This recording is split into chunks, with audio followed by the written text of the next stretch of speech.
আপনারা দেখতেছেন যে আমরা একটা বাহুবলী টমেটোর ক্ষেতের মধ্যে এসেছি। আলহামদুলিল্লাহ আমরা এসে দেখতে পেলাম যে এই জায়গায় অনেক ভালো ফলন হয়েছে, অনেক ভালো ফলন হয়েছে। তাই আমাদের এক ভাই এই চারাগুলো এনে আমাদের কাছ থেকে এনে রোপণ করেছে। আলহামদুলিল্লাহ এর ফলন অনেক ভালো হয়েছে। হয়েছে। ভাই আপনার নাম কি? শ্রী গণেশচন্দ্র রায়। শ্রী গণেশচন্দ্র রাত। যে এই জাতটা কি জাত টমেটোর? দাদা এটা বাহুবলী জাত। এটা এনার কাছ থেকে শুনলাম যে বাহুবলীর জাত।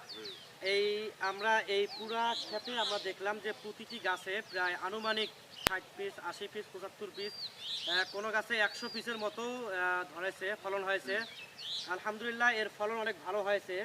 আপনারা যারা নতুন টমেটো চাষ করতে চান, আপনাদেরকে সাজেস্ট করব আপনারা বাহুবলী টমেটো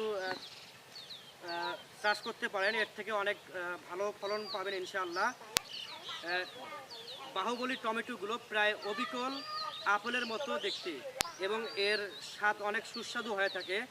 এবং আপনারা রোপণ করলে অবশ্যই বাহুবলীর চারাগুলো রোপণ করতে পারেন। এর থেকে অনেক ফায়দা হবে ইনশাআল্লাহ এবং এর থেকে অনেক আর্থিকভাবে সচ্ছলতা বৃদ্ধি হবে ইনশাআল্লাহ।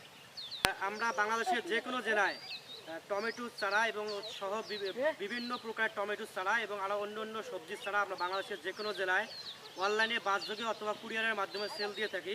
আপনাদের প্রয়োজন হলে অবশ্যই আমাদের স্ক্রিনে দেওয়া নাম্বারে যোগাযোগ করবেন। ইনশাআল্লাহ আমরা বাংলাদেশের যে কোনো জেলায় সুস্থ সবল চারাগুলো আপনাদের কাঙ্ক্ষিত স্থানে পৌঁছে দেব।